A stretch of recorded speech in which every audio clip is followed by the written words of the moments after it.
Ouais, ils l'ont fait. Ils ont fait pire que les premiers. Ah, si mes yeux pouvaient vomir.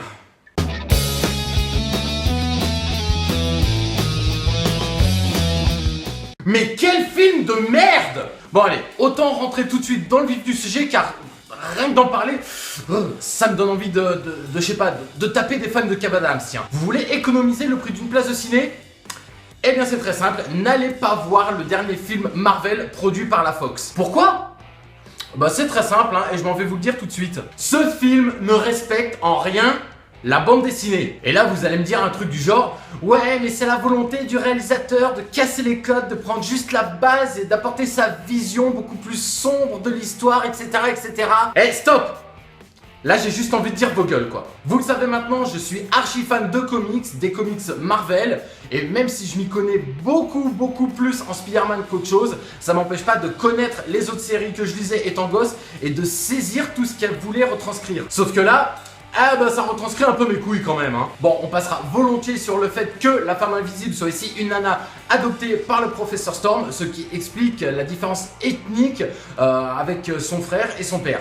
Mais par contre, faire de Susan Storm une kosovarde? Non mais là je suis désolé mais il faut m'expliquer. Peter Parker, il est pakistanais peut-être? Et même si je me réjouissais de voir sur grand écran Kate Mara que j'ai découvert personnellement dans la série American Horror Story, bah faut reconnaître qu'ici elle a un petit peu la même consistance qu'un plat à base de soja. Seul Michael B. Jordan s'en sort à peu près avec un tempérament de feu qui colle très bien avec le personnage de la Torche Humaine.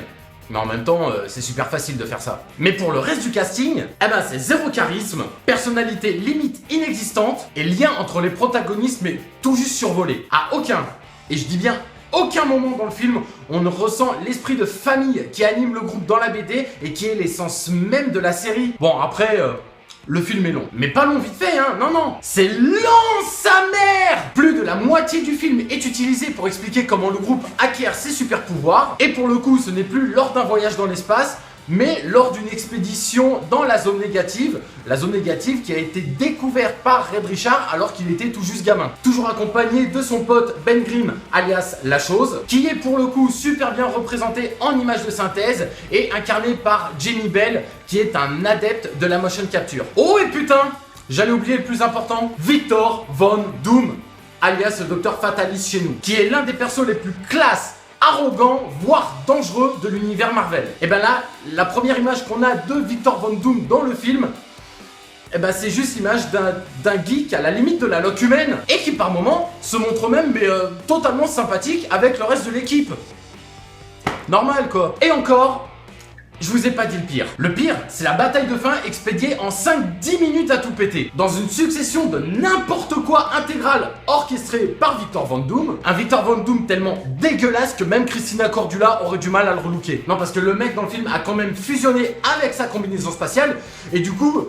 on a juste l'impression de voir un T-1000 mais lépreux et vert fluo. Ah non mais ils sont vraiment partis très loin là. Et même durant cette bataille qui devrait être le point culminant du film, on sent à aucun moment la cohésion de groupe qui devrait animer les membres des 4 Fantastiques et puis on se fait chier quoi. Alors certes, le film a souffert de problèmes de production avec la Fox qui imposait ses choix au réalisateur Josh Trank qui a même, paraît-il, quitté le tournage durant quelques temps. Mais bordel, nous, on la paye notre place de ciné quand même. Et ce n'est pas des tout petits détails à la con et des petites intentions certes très louables qui vont nous donner un bon film de super-héros pour autant. En résumé, et ce n'est que mon avis, bien qu'il soit partagé par bon nombre de personnes, ce reboot des 4 Fantastiques se classe dans le top 3 des productions Marvel les plus foireuses, aux côtés de Daredevil et de Ghost Rider. Et là, franchement, moi je dis, fallait le faire quand même. Vous qui avez vu le film, si vous n'êtes pas d'accord avec ce que je viens de dire, n'hésitez pas à donner votre point de vue dans les commentaires. Si vous êtes d'accord avec moi, n'hésitez pas à liker et à partager, voire même à vous abonner à la chaîne, hein. Ça vous prend 2 petites secondes. Et sur ce, moi je vous donne rendez-vous pour une prochaine chronique. Allez, salut!